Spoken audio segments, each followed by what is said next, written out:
Hello everyone. Our project is on authentication fitness tracking device. My name is Arul and these are all my teammates. Next slide.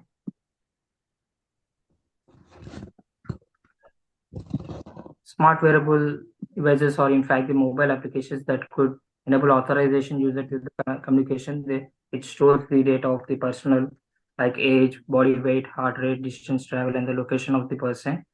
Because even while activity data is immediately retained about the wristband, customer could also view the personal information when the computer app synced with the both companies' cloud because it is all stored in the cloud computing. Following the service combination of sensor data and calculations, the customer application obtains these movement as well as sleeping summary. Such a strategy can open up a new revenue system if the customer chooses to give to other business access to the fitness statistics. There is a possibility of hacking that could exploit vulnerability in the fitness interface to gather personal information and possibly distribute aware user need to be aware of these risks and takes steps to protect their privacy and security. Next slide. The basic idea of our project is to secure this fitness tracking device by keeping a one-time password system that connects with smart devices. To achieve this, we are using various tools like Android Studio, API servers, Postman, and the HTTP server and Nginx. Android Studio it is used to distinct wrapper framework to simulate one-time password on the fitness app and develop it for secure information storage. And API servers handles the verification code and sends back verification to the database server using the Pillow Message API, authentication-based token, and are integrated to protect various verification from manipulation. And whereas the Postman, an application designed for the API testing to test the effectiveness of the one-time password API, generates various codes to implement response about certain status codes. And next comes to the HTTP server. It is used to process verification code in random manner, helps user generates code for login session. And next one is the Nginx. It is used to load balancing and process of verification code using backend scripts. Next slide, please. Here, the basic the we can see the basic diagram of our project. If the user is a new user, then user need to create new account and should give details and password to the database.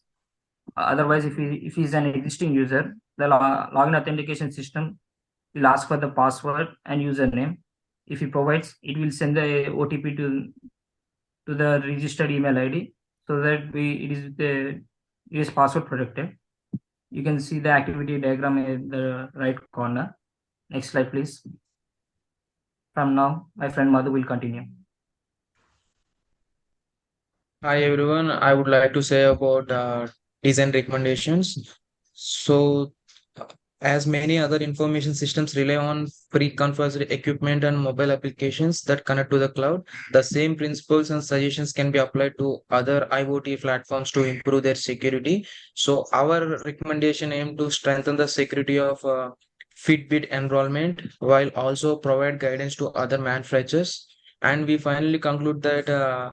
Initial Fitbit structure is not designed with safety in mind from the beginning, so that based on discussed in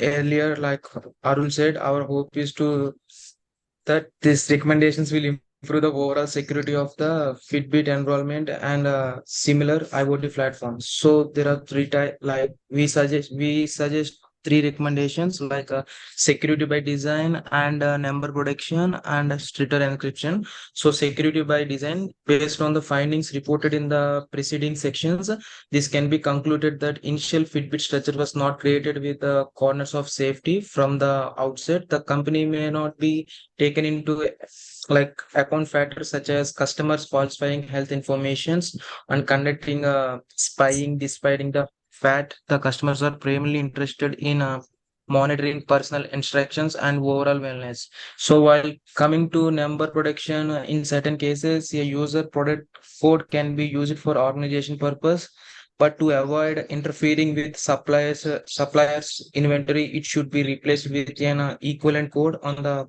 package.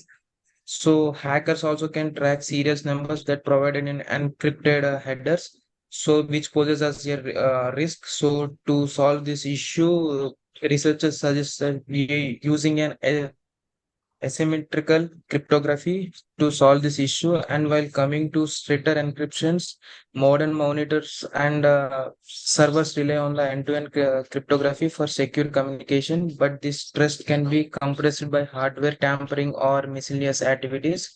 So attackers can replicate the verification process by sending arbitrary commands via targeted monitors, so comprising the security of the system. To address this issue, built-in cryptographic keys must be used for more strictly, and clients should be always use secure Bluetooth low energy commands, while tightening the cryptography can improve confidentiality more. So from next, my teammate Shivani will continue.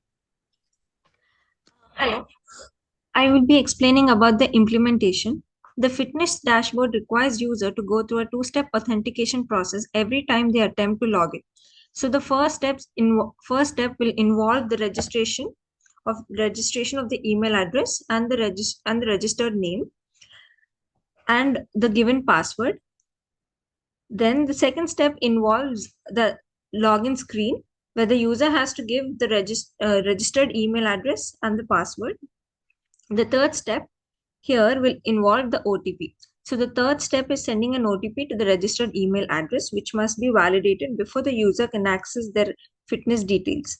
This indicates that the two-step authentication process has been successfully implemented. The hypothesis that implementing two-factor authentication on the fitness dashboard would improve security has been tested and supported by the experiments. By using two-factor authentication, the fitness dashboard has enhanced its security features, which can protect a user data by unauthorized access. Therefore, the successful implementation of the two-factor authentication process can help improve the overall security of the fitness dashboard and enhance the user's experience by ensuring the safety of their personal data. Here we have used the code. We have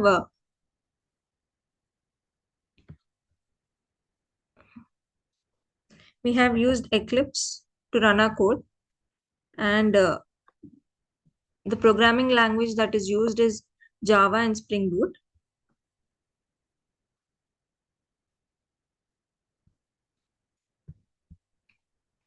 So we have received the local port number, that is 8080.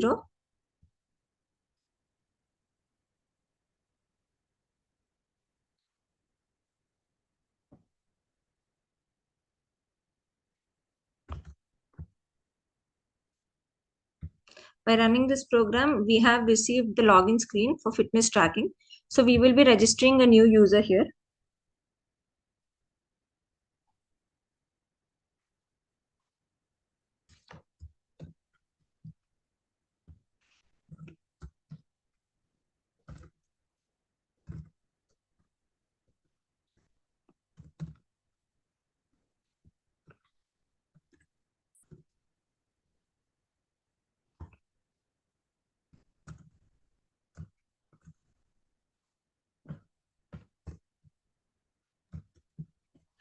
Yeah, it's RU, RAJU, RAJU. Sorry.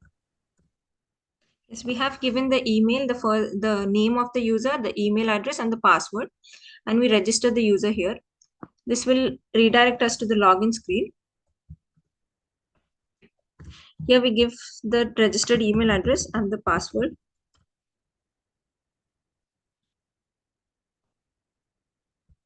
Yes, it will take us to the OTP page. So the user will receive an OTP to his email.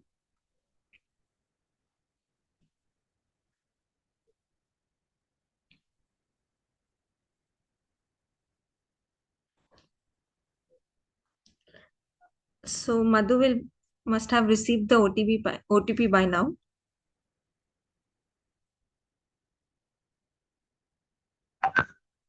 So it's 2410. So here the login screen shows the number of steps that the user has taken, the calories burned, the distance traveled, and the active number of minutes the user have worked out. And we have used the SQL My Database to save all the data. And the registered email addresses will be saved here. Here, Madhu has just registered himself here, and all the information has been saved here. Yes, and yeah, it will be continued. The remaining will be continued by Jay Krishna. Okay, hi, this is Jay, and I'm going to explain about advantages. So the main advantages of these fitness tracking devices are authentication. So it guarantees that only authorized users are able to access the device and data, and also enables users experience personalization. And also, it even encourages accountability for fitness objectives and advancement. And these are the main advantages that a fitness tracking device can provide us. And coming to the limitations, next slide, please. Yeah, so the limitations we have to focus mainly on authentication because authentication is having some limitations on us. Like if you take this additional step in the login process, which might annoy some users. So this is one of the limitation. And coming to the next limitation, so the above limitation can easily give the chance to the attackers that may be able to get around authentication by employing complex tactics like phishing or social media and social engineering attacks. And because of these authentication methods may not be compatible with all fitness tracking devices, compatibility can become a problem. And coming to the last limitation, when we are implementing the specific authentication techniques such as biometric authentication, which may be not be available to all users. So in this case, the cost can be a major factor, which can be as a limitation. And coming to the next slide, the conclusion of this main project. So we have a threat here in our fitness tracking device, such as like these smartwatches pose a significant threat to personal data security, and global efforts are maybe unnecessary to address this challenge. So the companies who are making these devices must take responsibility for safeguarding sensitive data and implement robust security measures to protect user information. So these are the main things that the companies should take. So otherwise, when like everything is good, we can go with these tracking devices and very useful to the users. Thank you.